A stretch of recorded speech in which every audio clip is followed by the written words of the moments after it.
Hello, future computer scientists. So welcome to Computer Science Principles. So this is kind of like your introductory to computer science course. So it's not as intense as the AP course, but we're going to get a little bit more in depth than we did probably in computer literacy. So instead of just looking at the, what my computer does or how software works, we're going to start introducing this idea of thinking like a computer scientist. So that's really what computer science is about. So remember, one of the big misconceptions is that computer science is about computers. It's not. So the computers are just a tool that we use as computer scientists. So the same way that an astronomer uses a telescope, we are going to be using our computers to explore this world of computer science. All right, so I'm going to start showing you how to think like a computer scientist, and we're going to use programming and our computers as our tool of kind of doing that.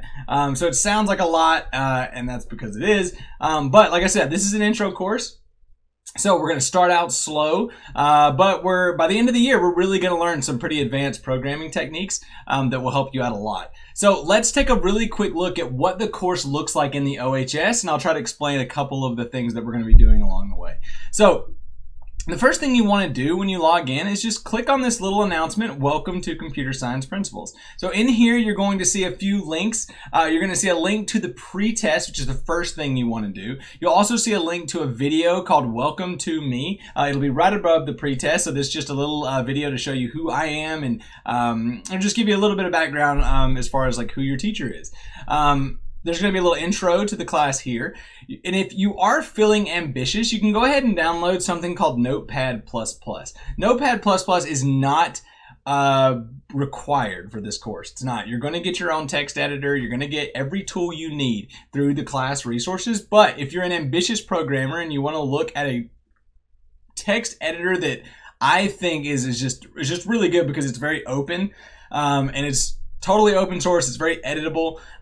You can download Notepad++, and it will help you through the course. Like I said, I always program using Notepad++. So like I said, if you want to kind of get out ahead, go ahead and grab this from this link. This is all my contact information here at the bottom. So if you want to contact me at any time, please do, especially during that first week. So make sure you get all your questions answered. So let's just jump right into the content. Let's take a look at how you're going to access the materials this year. So let's go to content and we'll wait for that to load. And here we go. So the first thing you're going to be looking at is your course material. So remember, it's always a good idea in the OHS to work your way from the top to the bottom because that's how we organize things. So your first thing you're going to see is Paths to Mastery. Paths to Mastery are the way that we at GCA this year are going to make sure that you stay on pace. So that's the most important thing about online learning is making sure that you stay on pace, stay with the teacher. All right. So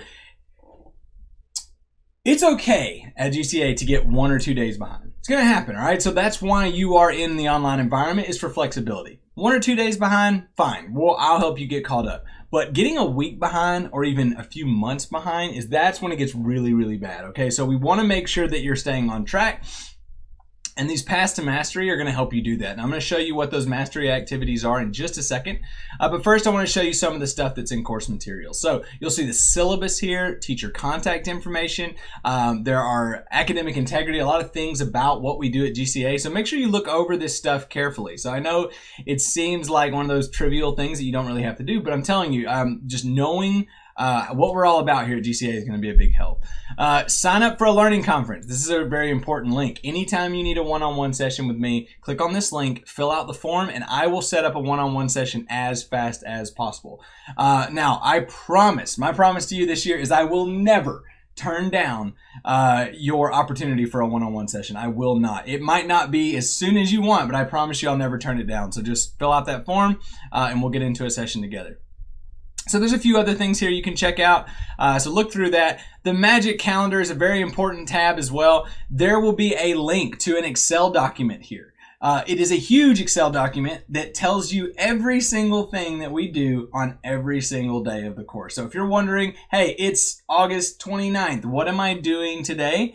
This link is going to show you what we're doing that exact day. It'll give you all the due dates. And remember, it is a living document. So we're going to be updating this throughout the year. So even in all your courses, make sure that you're checking that Magic Calendar frequently to make sure that we haven't uploaded any new links, any new assignments, and that kind of thing.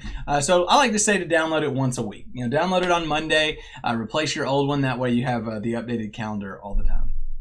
Mastery activities, you don't have access to these yet, but you will have access to them after we do the live CC sessions. So live CC sessions are very important this year.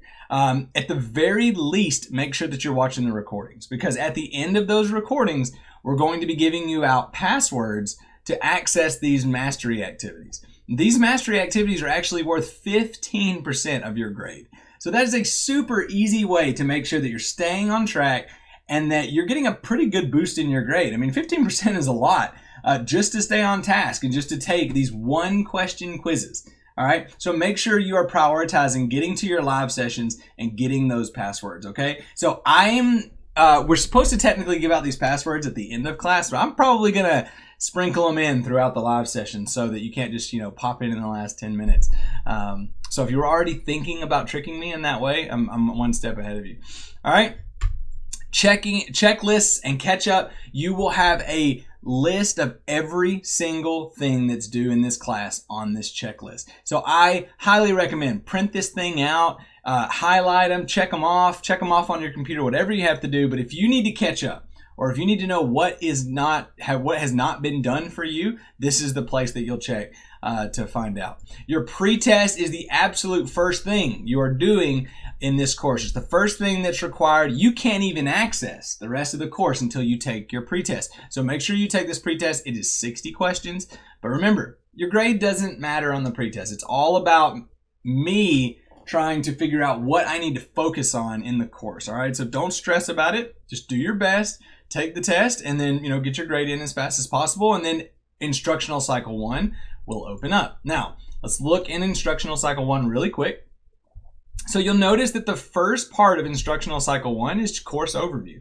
This is like the first 2 to 3 weeks of the course is just getting the course set up. So as you know, in a computer science course, there's a little bit more required than other courses because you're going to have to download certain software. You're going to have to play around with that software. You have to make sure you're using the right browsers. So really, this is not something that you just look over and you just skim through. Make sure that you complete every single one of these modules in course overview so that when we start Python in section 2, that you are ready. All right, so you are ready to start Python and we don't have to kind of do this back and forth about how to get your computer set up. All right, so the first thing you're doing on day 1 is you're doing your pretest and then you're logging into this course materials, getting your resources downloaded, and you're getting ready for the course. Now remember, if you are ever wondering, hey, am I on pace? Check that Magic Calendar to make sure that you're doing the same thing that we're all doing on each day.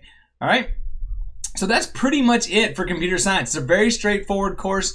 You may see these restructured a little bit. I may, just depending on how we're keeping up, I may restructure it by month or week, but we'll see how that goes. I think I'm going to let you guys kind of roam free for now, but we'll see how it goes. So remember, take your pretest immediately when you log in. Watch that welcome video so you can learn a little bit more about me and how I like to teach.